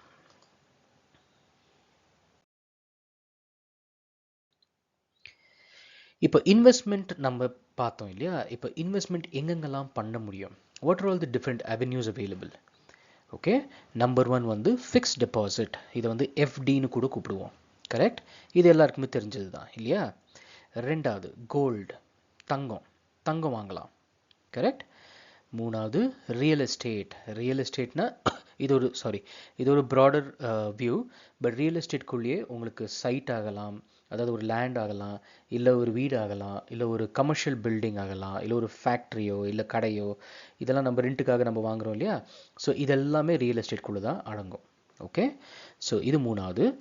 நாலாவது பாண்ட்ஸ்னால் ஜேம்ஸ் பாண்ட் இல்லை, இது ஒரு ஃபைனான்ஷியல் இன்ஸ்ட்ருமெண்ட், ஒரு அசெட் கிளாஸ். இதையும் நம்ம என்னங்கிறத பார்க்கலாம். ஓகே, அஞ்சாவது ஈக்விட்டிஸ்னால் ஸ்டாக் மார்க்கெட். ஈவன் மியூச்சுவல் ஃபண்ட்ஸும் இதிலே நம்ம கவர் பண்ண போகிறோம். ஓகே, ஸோ ஈக்விட்டிஸுங்கிறது ஒரு அஞ்சாவது. ஸோ இதை தவிர கூட சில ஆப்ஷன்ஸ் அதே, பட் இதுதான் மெயின் 5 ஆப்ஷன்ஸ் நம்ம கையில் இருக்கிற அஸ்திரங்கள்னு வச்சுக்கோங்களேன். ஸோ இதில் நம்ம எதில் வேணாலும் போடலாம். சும்மா பணத்தை சம்பாதிச்சு சேவிங்ஸ் அக்கௌண்ட்டில் போடுறத இதில் நீங்கள் ஏதாவது ஒன்று குருட்டாம்போக்கில் நீங்கள் ஏதாவது ஒன்று போட்டால் கூட உங்களுக்கு கண்டிப்பாக ஒரு பெட்டர் ரிட்டர்ன்ஸ் கிடைக்கும். ஆனால் நிறையா பேர் இது எதுவுமே தெரியாமல் சும்மா சம்பாதிச்ச பணத்தை அப்படியே சேவிங்ஸ் அக்கௌண்ட்டில் வச்சு செலவு பண்ணுறதா நம்ம யோசிக்கிறோமே தவிர இன்வெஸ்ட்மெண்ட் எதுலையுமே பண்ணுறது கிடையாது. ஓகே, ஸோ வாங்க இன்னிலேருந்து நம்ம மாறலாம். நம்மளோட பிரின்சிபல்ஸ், நம்மளோட மைண்ட் செட் எல்லாத்தையும் இன்னிலே நம்ம மாற்றிக்கலாம். Okay, come let's see what's next. So நான் சொன்ன மாதிரி நம்ம கேஷ் சம்பாதிக்கிறோம். அந்த கேஷை வந்து என்ன பண்ணலாம்? இதோ இங்கே இருக்கு பாருங்கள். கேஷ் என்ன பண்ணலாம்? பேங்க்ஸில் போடலாம், இல்லை கோல்டு வாங்கலாம், இல்லை ரியல் எஸ்டேட்டில் போடலாம், அதாவது சைட்டு வாங்கலாம், ஒரு கடை வாங்கலாம் உங்ககிட்ட இன்வெஸ்ட்மெண்ட் ஜாஸ்தி இருந்தால், இல்லை பாண்ட்ஸில் போடலாம். அகெயின் நாட் ஜேம்ஸ் பாண்ட், இது ஒரு இன்வெஸ்ட்மெண்ட் அசெட் கிளாஸ். அதுக்கப்புறம் ஸ்டாக் மார்க்கெட்டில் போடலாம், இல்லை மியூச்சுவல் ஃபண்டில் போடலாம். ஸோ இந்த மாதிரி டிஃப்ரெண்ட் அவென்யூஸ் இருக்குது. ஓகே, ஸோ ஒன்று நம்ம என்னங்கிறத பார்க்கலாம் வாங்க. நான் திருப்பி இதை ஸ்ட்ரெஸ் பண்ணுறேன்னு கடுப்பாகாதீங்க. இந்த ரூல் ரொம்ப important. No your exit before you enter. Because நம்ம இதை வந்து ஒரு அல்டிமேட் இன்வெஸ்ட்மெண்ட் மந்த்ராவாக நம்ம வச்சுக்கணும். ஒரு மந்திரம் மாதிரி நம்ம இதை மனசில் ஞாபகம் வச்சுட்டேன்னு வச்சுக்கோங்களேன், உங்களுக்கு எல்லா இன்வெஸ்ட்மெண்ட் ஜேர்னியும் ரொம்ப ஈஸியாக சிம்பிளாக முடியும். அதனால தான் அடிக்கடி இதை நான் ஸ்ட்ரெஸ் பண்ணுறேன். ஓகே, ஸோ வாங்க நெக்ஸ்ட் என்ன பார்க்கலாம் வாங்க.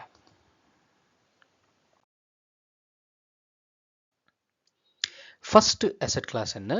FD, fixed deposit. பார்த்தோம் இல்லையா லிஸ்ட்டில். ஸோ எஃப்டினா என்ன?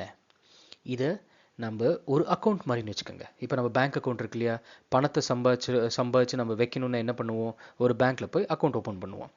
ஸோ அதே மாதிரி அதே பேங்க்கில் நீங்கள் இன்வெஸ்ட்மெண்ட் கூட பண்ணலாம். அதாவது பேங்க் வந்து உங்கள் பணத்தை வச்சுட்டு உங்களுக்கு இன்ட்ரெஸ்ட்டாக திருப்பி கொடுக்கும். இப்போ 1 லட்ச ரூபா நான் போட்டேன், அதுக்கு ஒரு இன்ட்ரெஸ்ட் உங்களுக்கு கொடுக்கும். ஸோ அது பேர் தான் ஃபிக்ஸ்ட் டெபாசிட். இது ஒரு அக்கௌண்ட் மாதிரி. ஓகே, இது ஒரு அக்கௌண்ட். ஃபிக்ஸ்ட் டெபாசிட் அக்கௌண்ட்ஸ் நம்ம எங்கெல்லாம் ஓப்பன் பண்ணலாம்? பேங்க்ஸில் ஓப்பன் பண்ணலாம், போஸ்ட் ஆஃபீஸில் ஓப்பன் பண்ணலாம், இல்லை என்பிஎஃப்சி. என்பிஎஃப்சினா என்ன? கவலைப்படாதீங்க, கவர் பண்ணலாம். ஓகே, ஸோ நம்பர் 1 ஒரு சின்ன example. A fixed deposit is a financial instrument offered by banks or financial institutions where an individual deposits a lump sum of money for a fixed period at a predetermined interest rate. Okay, so இதோட அர்த்தம் என்னென்னலாமோ சொல்கிறேன்னு போட்டு confuse ஆகிக்காதீங்க. இதுதான் பிரச்சனையே. நானும் அந்த மாதிரி பிரச்சனை உங்களுக்கு கொடுக்க மாட்டேன், கவலைப்படாதீங்க. எஃப்டினா சிம்பிளாக சொல்லணுன்னா, உங்ககிட்ட 1 லட்ச ரூபா இருக்குங்க. ஓகே, இதை வந்து நான் பேங்க்கில் ஒரு எஃப்டி அக்கௌண்ட் ஓப்பன் பண்ணி அந்த அக்கௌண்ட்டில் என் பணத்தை வைக்கிறேன். பேங்க்காரங்க என்ன சொல்லுவாங்க, சரிப்பா நீ எவ்வளோ வருஷம் வைக்க போகிறேன்னு கேட்பாங்க. அது வந்து நீங்கள் தான் கேல்குலேட் பண்ணணும். உங்களுக்கு இப்போ இமீடியட்டாக பணம் தேவையில்லைன்னா 3 மாதத்தில் வைக்கலாம், 6 மாதத்தில் வைக்கலாம், 1 மாதம் வைக்கலாம், 1 வருஷம் வைக்கலாம், 5 வருஷம், 10 வருஷம், எவ்வளோ வேணால் வைக்கலாம். அது ஃப்ளெக்சிபிள். ஓகே, அது உங்களோட டிசிஷன். நீங்கள் ஜாஸ்தி டைம் வச்ச அளவு உங்களுக்கு இன்ட்ரெஸ்ட் ஜாஸ்தி வரும். ஓகே, ஸோ ஃபார் எக்ஸாம்பிள் நீங்கள் 1 மாதம் வைக்கிறேன்னா மேபி உங்களுக்கு 5% வரலாம். 3 வருஷம் வைக்கிறேன்னு சொன்னீங்கன்னா 6% வரலாம். 10 வருஷம்னா 8% வரலாம். ஸோ இந்த மாதிரி. ஓகே, ஸோ இதை வைக்கிறதுக்கு உங்களுக்கு ஒரு இன்ட்ரெஸ்ட் கொடுக்குறாங்கல்ல, அது வந்து ஃபிக்ஸ்ட் இன்ட்ரெஸ்ட் ரேட், அதாவது ப்ரீடிட்டர்மைண்ட். முதல்ல நீங்களும் பேங்க்லும் டிசைட் பண்ணி நீங்கள் பேங்க்கில் போய் பணம் வைக்கிறதுக்கு முன்னாடி பேங்க் சொல்லிடுவாங்க, இங்கே பாருங்கள் நீங்கள் 3 மாதம் வச்சா இவ்வளோ இன்ட்ரெஸ்ட் கொடுப்பேன், 1 வருஷம் வச்சா எவ்வளோ கொடுப்பேன், 10 வருஷம் வச்சா எவ்வளோ கொடுப்பேன்னு ப்ரீடிட்டர்மைண்ட் பண்ணி உங்களுக்கு சொல்லிடுறாங்க. ஸோ அது வந்து இன்ட்ரெஸ்ட் ரேட். ஓகே, அண்ட் மெச்சூரிட்டினா என்ன? இப்போ லெட்ஸே 3 வருஷம் நீங்கள் எழுதி கொடுக்குறீங்க இல்லையா, ஸோ 3 வருஷத்துக்கு அப்புறம் தான் நீங்கள் அந்த பிரின்சிபல் பணத்தை, அதாவது நீங்கள் இனிஷியலாக போடுற 1 லட்சத்தை எடுக்க முடியும். ஸோ இதில் 1 லட்சங்கிறத வந்து நம்ம பிரின்சிபல்னு கூட சொல்லலாம். இங்கிலீஷில் பிரின்சிபல்னு சொல்லுவாங்க. நம்ம முதலீடு போடுறோம் இல்லையா 1 லட்சத்தை, அந்த 1 லட்ச அமௌண்ட்டை இப்போ நீங்கள் 5 லட்சம் போட்டிங்கன்னா அதுவும் பிரின்சிபல் தான். ஸோ அந்த பிரின்சிபல் அமௌண்ட்டை வந்து இன்ட்ரெஸ்ட்டோட சேர்த்து உங்களுக்கு நீங்கள் எவ்வளோ வருஷம் சொல்லியிருந்தீங்களோ, இப்போ 3 வருஷம்னா 3 வருஷம், 1 வருஷம்னா 1 வருஷம், அது கழித்து உங்களுக்கு பேங்க்கோ போஸ்ட் ஆஃபீஸோ என்பிஎஃப்சியோ திருப்பி கொடுப்பாங்க. ஓகே, இதுதான் சிம்பிளாக எஃப்டினா இப்படி தான் வேலை பண்ணணும். புரிஞ்சுதா? சூப்பர். அடுத்து என்ன பார்க்கலாம் வாங்க. இப்போ ஒரு எக்ஸாம்பிள் நம்ம சொன்னோம் இல்லையா, நம்ம ப்ரீவியஸ் எக்ஸாம்பிளில் 1 லட்சம் நம்ம போடுறோம், அதை எப்படி நம்ம கால்குலேட் பண்ணணும். இப்போ ஃபார் எக்ஸாம்பிள் நான் பேங்க்கில் போய் பேசினோடனே பேங்க் என்ன சொன்னாங்க, சரி சார் நீங்கள் 1 வருஷம் வைக்கிறீங்களா, உங்களுக்கு 6% இன்ட்ரெஸ்ட் கொடுக்குறேன். ஸோ இதெல்லாம் ஒரு ஹைப்போதெட்டிக்கல் நம்பர்ஸ். ஓகே, ஒரு பேங்க்கும் டிஃபர் ஆகும். சில பேங்க்கில் 6% கிடைக்கலாம், நீங்கள் சீனியர் சிட்டிசனாக இருந்தால் இன்னும் கொஞ்சம் ஜாஸ்தி கிடைக்கலாம், இல்லை சில என்பிஎஃப்சியில் ஜாஸ்தி கிடைக்கலாம். ஸோ நீங்கள் இதெல்லாத்தையும் நீங்கள் போட்டு குழப்பிக்க வேண்டாம். நீங்கள் எஃப்டி போய் அக்கௌண்ட் ஓப்பன் பண்ண போகிறீங்களா, இது இப்போல்லாம் நீங்கள் ஆன்லைன்லேயே பண்ணலாம். உங்கள் பேங்க் அக்கௌண்ட் ஓப்பன் பண்ணிவிட்டு அங்கே இன்வெஸ்ட்னு ஒரு ஆப்ஷன் இருக்கும், அது மேலே கிளிக் பண்ணாலே எஃப்டி இருக்கும். அதை கிளிக் பண்ணால் உங்களுக்கு இமீடியட்டாக சொல்லிடும். அதுவே கேட்கும் 1 வருஷமா 3 வருஷமா எவ்வளோ டைமுங்கிறது கேட்கும். நீங்கள் அதை சூஸ் பண்ணவனையும் எவ்வளோ இன்ட்ரெஸ்ட் வருங்கிறதையும் அங்கேயே காமிச்சு கொடுத்துரும். ஓகே, ஸோ இப்போ every thing is in your finger tips. ஆனால் அது கூட நம்ம பண்ண மாட்டேங்கிறோம். அதுதான் வருத்தமான விஷயம். சரி பரவாயில்ல விடுங்க, என்ன நடந்துட்டு போட்டோம், இனிமேல் நம்ம அப்படி இருக்க மாட்டோம் இல்லையா. ஸோ இந்த 1 லட்சத்துக்கு எப்படி கால்குலேட் பண்ணணும்? 1 லட்சம், இந்த 1 லட்சங்கிறது என்ன? 1 லட்சங்கிறது வந்து இங்கே இருக்குது பார்த்தீங்களா, இதுதான் நம்ம போட போகிற முதலீடு, கேபிட்டல். இது என்ன 6ங்கிறது வந்து பேங்க் நம்மளுக்கு கொடுக்க போகிற இன்ட்ரெஸ்ட் ரேட். அவங்க நம்மளுக்கு வட்டி கொடுக்குறேன்னு சொல்லியிருக்காங்க இல்லையா, 6. ஸோ 1 வருஷம் கழிச்சு கொடுக்குறேன்னு சொன்னாங்க. ஸோ 1 வருஷம் இது வந்து டைம். ஸோ 1 லட்சம் இன்ட்டு 6 இன்ட்டு 1 பண்ணால் எவ்வளோ வரும்? அதை வந்து நம்ம டிவைட் பண்ணுறது 100ஆல் பண்ணால் எவ்வளோ வரும்? 6000. இதை நீங்கள் சிம்பிளாக கால்குலேட் பண்ணி ஒரு கால்குலேட்டர் எடுத்து பண்ணி பாருங்கள். 1 லட்சம் இன்ட்டு 6 இன்ட்டு 1 பண்ணுங்கள், அதை வந்து 100ஆல் டிவைட் பண்ணுங்கள், உங்களுக்கு 6000 வரும். இதுதான் இன்ட்ரெஸ்டோட ஃபார்முலா. ஓகே, ஸோ இதை நீங்கள் பண்ணி பார்த்தீங்கன்னா உங்களுக்கு பேங்க்கில் வைக்கிறதுனால உங்களுக்கு எவ்வளோ பணம் வருங்கிறது உங்களுக்கு ஈஸியாக தெரிஞ்சுவிடும். இதே நீங்கள் சீனியர் சிட்டிசனாக இருந்து ஏதாவது பேங்க் உங்களுக்கு 7.5% கொடுக்குறேன் இல்லை 7% கொடுக்குறேன்னு சொன்னால் இந்த 6ங்கிற இடத்துல 7 போடணும். அப்புறம் இந்த 1ங்கிற இடத்துல நீங்கள் 3 வருஷம் வைக்கிறீங்கன்னா இதை 3ஆக மாற்றணும், அவ்வளோதான். அப்புறம் உங்களுக்கு என்ன வருதோ நீங்களே ஈஸியாக கால்குலேட் பண்ணலாம். ஓகே, இன்ஃபேக்ட் இந்த கால்குலேஷன் கூட நீங்கள் அமௌண்ட்டும் டைமும் ஆன்லைனில் போய் போட்ட உடனேயும் அதுவே உங்களுக்கு சொல்லிடும் எவ்வளோ வந்துரும்னு. ஸோ எல்லாமே ரொம்ப ஈஸியாக இருக்குங்க, நாம் தான் கொஞ்சம் எக்ஸ்ப்ளோர் பண்ணணும். Okay, so after 1 year the interest earned will be 6,000 and the maturity amount will be 1,06,000. Maturity நான் என்ன நான் சொன்னேன் இல்லையா, நீங்கள் 1 வருஷம் கழிச்சு எடுக்க போகிறேன்னு சொன்னேன்ல, அந்த 1 வருஷம் கழித்து நீங்கள் எடுக்க போகிற பணம், அந்த 1 வருஷம் டைம் தான் மெச்சூரிட்டின்னு சொல்லுவாங்க. ஸோ அந்த மெச்சூரிட்டி அமௌண்ட் வந்து 1,06,000 ரூபா. இப்போ புரியுதோ? எஃப்டி இவ்வளோதாங்க, வேறு ஒன்றுமே கிடையாது. ரொம்ப சிம்பிள். ஸோ நம்மக்கிட்ட இருக்கிற அசெட் கிளாஸஸில் ஒரு மெயின் அசெட் கிளாஸை நீங்கள் இன்றைக்கி கற்றுண்டாச்சு. இதை நம்ம பண்ண மாட்டேங்கிறோம். இவ்வளோ சிம்பிளான விஷயத்தை கூட இவ்வளோ வருஷமாக நம்ம பண்ணாமல் சும்மா பணத்தை சேவிங்ஸ் பேங்க்கில் வச்சுருக்கோம். ஓகே, ஸோ இப்போயாவது முழிச்சுக்குங்க, நம்ம இனிமேல் இந்த மாதிரி தப்பு பண்ணக்கூடாது. ஓகே, ஸோ இது வந்து நம்ம இன்றைக்கி ஃபஸ்ட்டு கற்றுந்த ஒரு அசெட் கிளாஸ். வாங்க அடுத்து என்னன்னு பார்க்கலாம். வாங்க.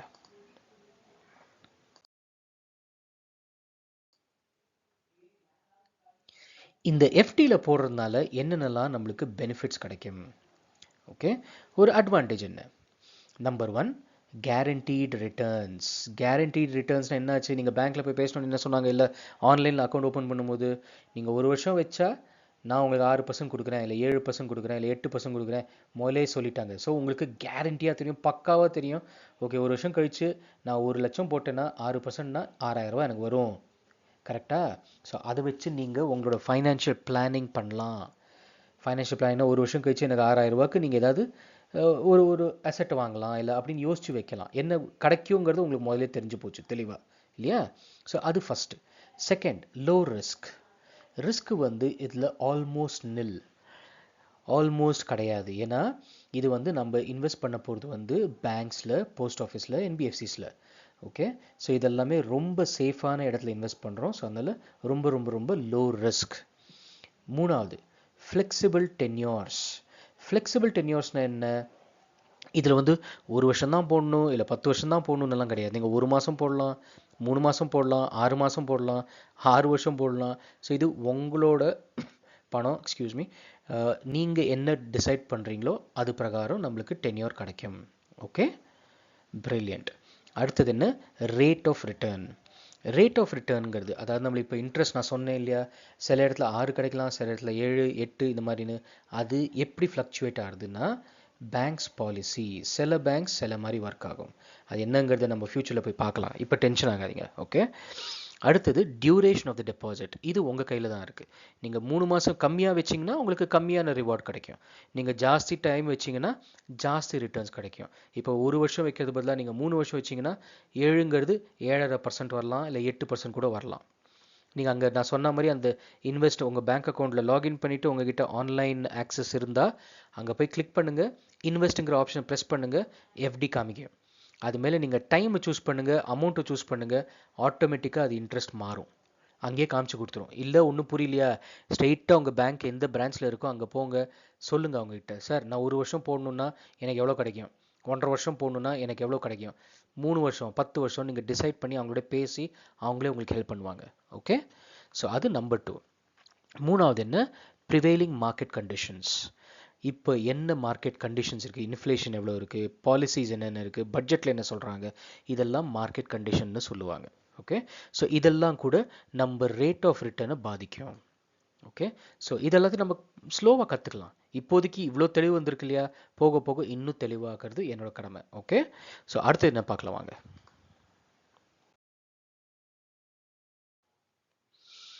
இப்போ நம்ம பெனிஃபிட்ஸை பார்த்தோம். அடுத்தது டிஸ்அட்வான்டேஜஸ். இங்கே வைக்கிறதுனால என்னென்ன ப்ராப்ளம் வரலாம் அதை பற்றி பார்க்கலாம் வாங்க. Number 1, login period. இப்போ நான் சொன்னேன்ல, எஃப்டியில் வந்து ஒரு பெரிய டிஸ்அட்வான்டேஜ் என்னென்னா இதில் லாக்இன் பீரியட் இருக்குது. நீங்கள் மினிமம் 6 மாதம்னு எழுதி கொடுத்தாச்சுன்னா 6 மாதம் பணத்தை எடுக்க முடியாது. எடுக்க முடியாதுன்னு என்ன அர்த்தம்? உங்கள் பணம், யாரும் உங்களை ஒன்றும் சொல்ல முடியாது. நீங்கள் எப்போ வேணால் எடுத்துக்கலாம். ஆனால் அதுக்கு சில பெனால்ட்டி வரும், சில சார்ஜஸ் பேங்க் போடுவாங்க. ஏன்னா நம்ம என்ன வாக்கு கொடுத்தாச்சு இல்லையா, வாக்கு வந்து மூச்சு மாதிரி இல்லையா. நம்ம ஒரு வாட்டி வாக்கு கொடுத்தாச்சுன்னா அந்த வாக்கை நம்ம காப்பாற்ற வேண்டியது நம்மளோட கடமை. ஏன்னா பேங்க் அவங்களோட கடமையை அவங்க பண்ணுறாங்க இல்லையா. நம்ம 1 வருஷம் வைக்கிறேன்னு சொன்னோன்னையும் அவங்க என்ன சொன்னாங்க, சரி சார் 1 வருஷம் இல்லை மேடம் நீங்கள் 1 வருஷம் வைக்கிறீங்களா, உங்களுக்கு 6% கொடுக்குறேன்னு அவங்க ஏதாவது தப்பு பண்ணுறாங்க இல்லையே. அதே மாதிரி நாமளும் நம்ம வாக்கை காப்பாற்றணும் இல்லையா. அதை காப்பாற்றாமல் நடுவுலேயே நம்ம பணத்தை எடுத்தோம்னா, 1 வருஷம் சொல்லிட்டு இல்லை 3 வருஷம் சொல்லி நடுவுலேயே எடுத்தோம்னா அதுக்கு சில சார்ஜஸ் உண்டு. அது வந்து என்னங்கிறத நீங்கள் பேங்க்கில் நான் சொன்ன மாதிரி நீங்கள் போய் ஓப்பன் பண்ணுவீங்க இல்லையா, சார் நான் நடுவில் எடுத்தால் எவ்வளோ சார்ஜஸ் வருங்கிறத கேட்டிங்கன்னா அவங்களே எக்ஸ்பிளைன் பண்ணுவாங்க. ரொம்ப simple. Okay, so lock in period இருக்குது. Next, inflation risk. நம்ம ஸ்டார்டிங்கில் ஒரு ஃபைனான்ஷியல் டேர்ம் கற்றுண்டோமே, இன்ஃப்ளேஷன் ரிஸ்க். இன்ஃப்ளேஷன் 10 ரூபா மசாலா தோசை இன்றைக்கி 300 ரூபாய்க்கு விற்கிறான்னு சொன்னேன்ல, அது ஸோ இப்போ நாம் என்ன இப்போ இன்றைக்கி என்ன டேட்டு, இன்றைக்கி as we speak it is November 2024. So இன்னி காலகட்டத்தில் இன்ஃப்ளேஷன் இந்தியாவில் வந்து 4.5 to 5% இருக்குது. ஸோ இப்போ நாளைக்கே நம்ம ஒரு எஃப்டி அக்கௌண்ட் ஓப்பன் பண்ணுறோம், அதில் வந்து லெட்ஸே 7% கொடுக்குறாங்கன்னு வச்சுக்கோங்க. அப்போ என்ன அர்த்தம், நீங்கள் ஒரு 5 வருஷம் வைக்கிறேன்னு வச்சுக்கோங்க, இதே மாதிரி இன்ஃப்ளேஷன் இருக்குது. இல்லை லெட்ஸே இன்ஃப்ளேஷன் ஏதோ திடீர்னு எங்கேயோ வார் வந்தது, அப்போ இன்ஃப்ளேஷன் ஜாஸ்தியாக போச்சு, எல்லா ரா மெட்டீரியல்ஸோட விலை மதிப்பும் ஜாஸ்தியாகிடுது, 10% போச்சுன்னு வச்சுக்கோங்க. சும்மா ஒரு எக்ஸாம்பிள் கொடுக்குறேன், அவ்வளோதான். அப்போ உங்களுக்கு எவ்வளோ கிடைக்க போகிறது பேங்க்கில்? 7% தான். ஆனால் இன்ஃப்ளேஷன் எவ்வளோ இருக்குது? 10%. ஸோ ஆக்சுவலி 3% உங்களோட மணி வேல்யூ டிக்ரீஸ் ஆகுது. ஓகே, நீங்கள் எவ்வளோ 3-5 வருஷம் கழிச்சு அந்த பணத்தை எடுக்கும்போது என்ன நினச்சி நோக்கத்தோடு போட்டிங்களோ அது நிறைவேறாது. ஸோ அதனால தான் சொன்னேன், it is very very very important. இந்த வில்லன் இருக்கான் பாருங்க, இன்ஃப்ளேஷன், இவனை நம்ம எப்போதும் கவனத்தில் வச்சுக்கணும், இவனை மறக்கவே கூடாது. கவலையே படாதீங்க, இது எப்படி பண்ணணும் என்ன பண்ணணும் எல்லாத்தையும் போக போக நான் உங்களுக்கு தெளிவாக சொல்லித்தரேன். Okay, so but for now inflation வந்து மறக்காதீங்க, இது ரொம்ப இம்பார்ட்டண்ட்டான வேர்ட். நம்ம ஃபைனான்ஷியல் ஜேர்னியில் ஃபுல்லாக நம்ம இதை ஞாபகம் வச்சுக்க வேண்டிய வேர்டு. Okay, brilliant. அடுத்தது டேக்ஸ் இம்ப்ளிகேஷன்ஸ். நம்ம எஃப்டியில் ரிட்டர்ன்ஸ் வரும்னு சொன்னேன் இல்லை, இப்போ ஒரு உதாரணத்துக்கு 6% வரும்னு சொன்னேன் இல்லையா, அந்த 6% இப்போ 1 லட்சம் போட்டால் 6,000 ரூபா வருது இல்லையா, அதை வந்து நீங்கள் வருஷத்தில் உங்களுக்கு என்ன இன்கம் டேக்ஸ் வருதோ அந்த ஸ்லாபோடு சேர்த்து இந்த எஃப்டியோட வந்த ரிட்டர்ன்ஸையும் சார்ஜ் பண்ணுவாங்க. ஸோ இந்த எஃப்டி ரிட்டர்ன்ஸுக்கு it is taxable. Okay, so இந்த எஃப்டி ரிட்டர்ன்ஸ் உங்களுக்கு வரதுக்கு இன்கம் டேக்ஸ் உண்டு. புரியுதா? அது எவ்வளோன்னு கேட்டிங்கன்னா உங்களோட பர்சனல் ஸ்லாபோடு இதை ஆட் பண்ணிவிட்டு அங்கே சார்ஜ் பண்ணுவாங்க. நீங்கள் உங்களோட ஆடிட்டர்கிட்ட கேட்கலாம் எவ்வளோ ஆகுதுன்னு. Okay, excellent. அடுத்தது என்னென்னு பார்க்கலாம் வாங்க.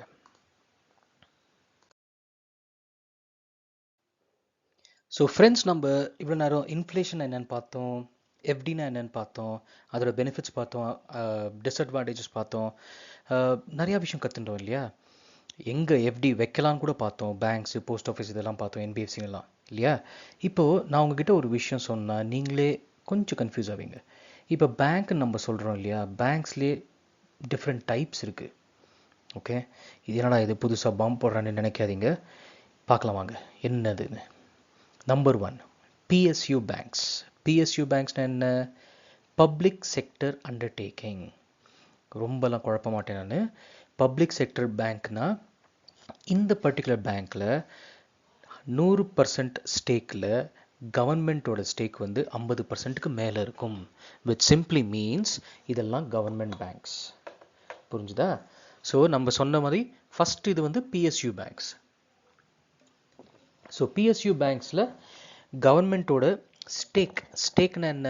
இப்போ 100% இந்த பேங்க்கோட ஷேர் ஹோல்டிங் இருக்குன்னா அதில் கவர்மெண்ட்டோட ஸ்டேக் வந்து 50% மேலே மெஜாரிட்டியாக இருக்கும்னு வச்சுக்கோங்களேன்.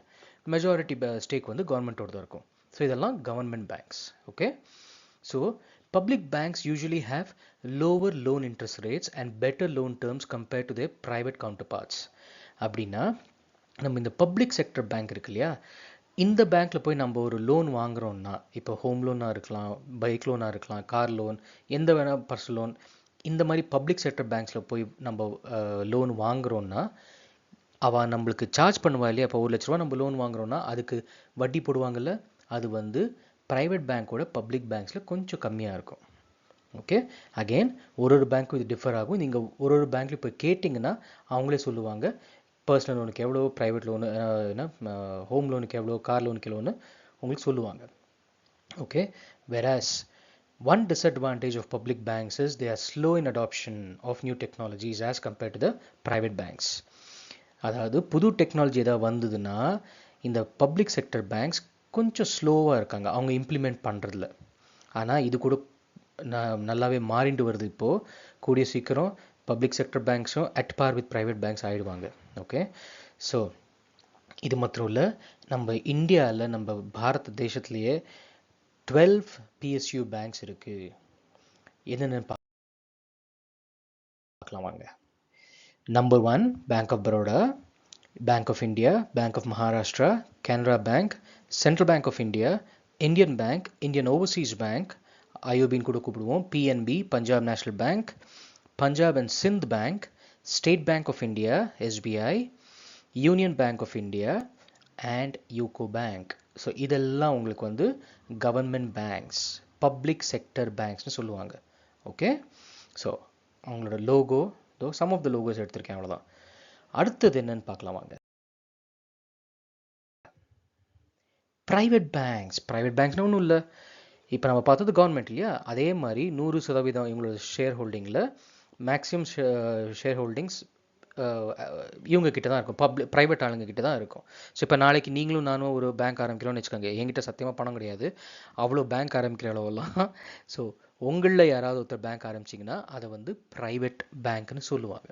Okay, so private banks is the next type of bank. So public sector banks prioritize social objectives and public welfare, while private sector banks aim to maximize profits. Public sector பேங்க்ஸ்னால் நம்ம பார்த்தோம் இல்லையா, இந்த state bank, SBI எல்லாம் அவங்களோட priority என்ன, maximum சாமானிய மக்களுக்கு என்னெல்லாம் நம்ம சலுகை கொடுக்க முடியும். ஏன்னா அது கவர்மெண்ட் பேங்க்ஸ் இல்லையா, கவர்மெண்ட்டோட மெயின் குறிக்கோள் என்ன, மேக்ஸிமம் பப்ளிக்கு நான் என்ன நல்லது பண்ண முடியும்னு. ஆனால் ப்ரைவேட் பேங்க்ஸ் என்ன பார்ப்பாங்க, மேக்ஸிமம் அவங்களோட ப்ராஃபிட்ஸை ஜாஸ்தி பண்ணணும்னு யோசிப்பாங்க. ஸோ அதுதான் ப்ரைவேட் பேங்க்ஸோட மெயின் குறிக்கோளாக இருக்கும். Okay, so the first reason is the swift service provided by a majority of private banks in India. One of the ரொம்ப பெரிய அட்வான்டேஜ் என்னென்னா, நீங்கள் உள்ள நுழைஞ்ச உடனே நீங்களே பார்க்கலாம், உங்களுக்குன்னு நீங்கள் பண்ணுற டிரான்சாக்ஷனை பொறுத்திருக்கு ஒரு எல்லா டிரான்சாக்ஷன்ஸும் ரொம்ப ஸ்விஃப்டாக நடக்கும். நீங்கள் டைரெக்டாக இன்ட்ராக்ட் ஒரு பேங்க் மேனேஜர் ஆகட்டும் இல்லை கேஷியர் ஆகட்டும், யார்கிட்ட வேணாலும் நீங்கள் ஃப்ரீயாக ஓப்பனாக பேசலாம். உங்களுக்குன்னு ஒரு செப்பரேட்டாக அங்கே அக்கௌண்ட் ஓப்பன் பண்ண அப்புறம் உங்களுக்குன்னு ஒரு separate financial advisor or personal bank, அதாவது உங்கள் அக்கௌண்ட்டை பார்த்துக்கிறதுன்னு ஒரு அக்கௌண்ட் மேனேஜர் மாதிரி வச்சு உங்களுக்கு அவங்க சஜஸ்ட் பண்ணுவாங்க. சார் இந்த அக்கௌண்ட்டில் இந்த ஸ்டாக்ஸில் போடுங்க, இல்லை இந்த கோல்டு நீங்கள் பணத்தை இன்வெஸ்ட் பண்ணுங்கள், இல்லை உங்களுக்கு நாங்கள் லோன் இவ்வளோ கொடுக்குறோம். ஒரு பர்சனலைஸ்ட் ஒரு கேர் உங்களுக்கு கிடைக்கும். இதுதான் ப்ரைவேட் பேங்க்ஸில். ஓகே, ஸோ அது மாத்திரம் இல்லை, நம்ம இந்தியாவில் ப்ரைவேட் பேங்க்ஸ் வந்து 21 ப்ரைவேட் பேங்க்ஸ் இருக்குது ஆஸ் ஆன் April 1st, 2024. அது என்னென்னு பார்த்துடலாம் வாங்க. Number 1 axis bank, HDFC bank, ICICI bank, CSB bank, city union bank, IDBI bank, Dhanalakshmi bank, IDFC first bank, IndusInd bank, DCB bank. இதெல்லாம் அவங்களோட logo. Federal Bank, Bandhan Bank, Kotak Mahindra Bank, J&K Bank, Jammu and Kashmir Bank, Karur Vysya Bank, Karnataka Bank, RBL Bank, Yes Bank, South Indian Bank, Tamil Nadu Mercantile Bank, Nainital Bank. இதெல்லாம் உங்களுக்கு private banks. புரிஞ்சுதா? So 2 விதமான banks இருக்குது, ஒன்று வந்து public sector, ஒன்று வந்து private sector. So 2 விதமான பேங்க்ஸ் நம்ம இப்போ பார்த்தாச்சு. கரெக்ட்? வாங்க நெக்ஸ்ட் என்ன பார்க்கலாம். NBFC ஸ்டார்டிங்லேயே பார்த்தோம் இல்லையா, இதோட ஃபுல் ஃபார்ம் என்ன? NBFCனா நான் banking financial company. Okay, so நம்ம என்ன சொன்னோம், FD ஓப்பன் பண்ணால் நீங்கள் PSU பேங்க்ஸ்லையும் வைக்கலாம், அதாவது பேங்க்ஸில் வைக்கலாம், இல்லை போஸ்ட் ஆஃபீஸில் வைக்கலாம், இல்லை NBFCயில் வைக்கலாம். NBFCனா நான் banking financial company. So these are financial institutions that provide services similar to banks, such as giving loans, offering credit, and providing investment options, but they do not have a banking license and can't accept deposits from general public, just like how the traditional banks can.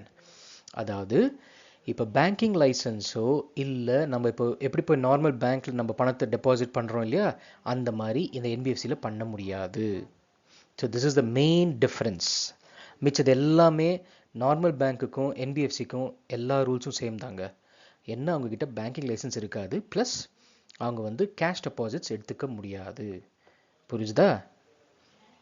Next, NBFCs can do things like finance business, offer personal loans and help people buy homes, vehicles and all. அதாவது NBFCக்கு போனீங்கன்னா நான் தான் சொன்னேன்ல, bank மாதிரியே இவங்களும் உங்களுக்கு personal loan கொடுப்பாங்க, vehicle loan கொடுப்பாங்க, ஹோம் லோன் கொடுப்பாங்க, எல்லாமே கொடுப்பாங்க.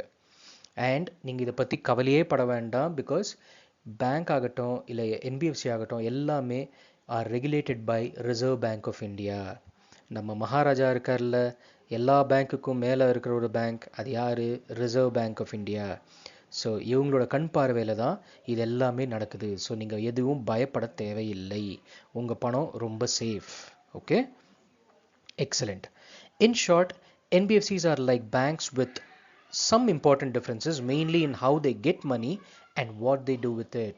ஸோ சிம்பிளாக உங்களுக்கு சொல்லணுன்னா, என்பிஎஃப்சியில் பேங்கிங் லைசன்ஸ் கிடையாது, அவங்க டெபாசிட்ஸ் அக்செப்ட் பண்ண முடியாது.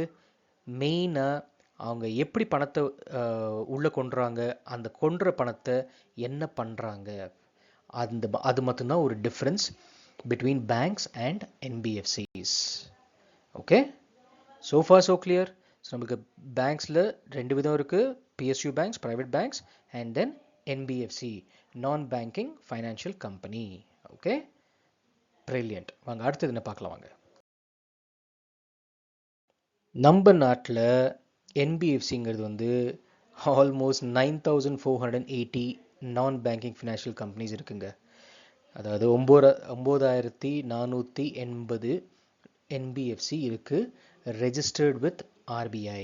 நம்ம ஆர்பிஐயில் ரெஜிஸ்டர் பண்ணியிருக்கிற என்பிஎஃப்சி இவ்வளோ இருக்குது. கரெக்டாக? ஸோ பார்க்கலாம் வாங்க. எல்லாத்தையும் நான் கவர் பண்ண முடியாது ஆப்வியஸ்லி. 9480 சொல்கிறதுக்குள்ளே அவ்வளோதான், டைம் முடிஞ்சு போயிடும்.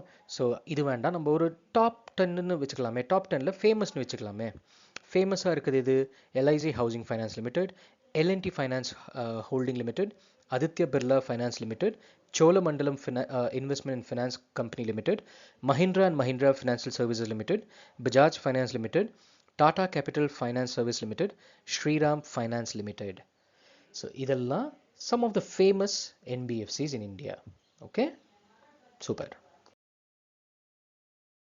So friends, இன்னைக்கு நம்ம ஆல்மோஸ்ட் இல்லை, எண்டுக்கு வந்தாச்சு, இந்த ஃபர்ஸ்ட் மாடியூலோட எண்டுக்கு.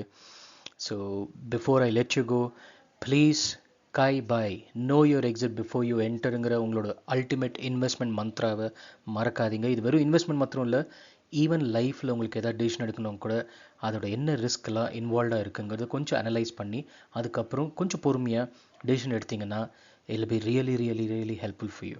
ஓகே, ஸோ இன்றைக்கி நம்ம நிறையா விஷயம் கற்றுன்ருக்கோம். இதே மாதிரி நான் இன்னும் நிறையா விஷயம் முன்னாடி ஃப்யூச்சரில் கொண்டு போகிறேன். ஒரு வெரி இம்பார்ட்டண்ட் திங் நான் என்னென்னா உங்களுக்கு நான் ரிக்வெஸ்ட் பண்ணுறது, இது முடிஞ்சளவு அப்கமிங் ஜென்ரேஷன், அதாவது ஒரு ஹை ஸ்கூல் பசங்கள்லேருந்து காலேஜ் படிக்கிற பசங்களும் இல்லை புதுசாக இப்போ கம்பெனியில் சேர்ந்துருப்பாங்கல்ல, அவங்களுக்கும் இந்த வீடியோஸ் எல்லாம் காமிங்க. பிகாஸ் அவங்கக்கிட்ட இருக்கிற one of the biggest advantage, அவங்கக்கிட்ட இருக்கிற ஒரு பிரம்மாஸ்திரம் என்னென்னா டைம். அவங்கக்கிட்ட டைம் இருக்குது.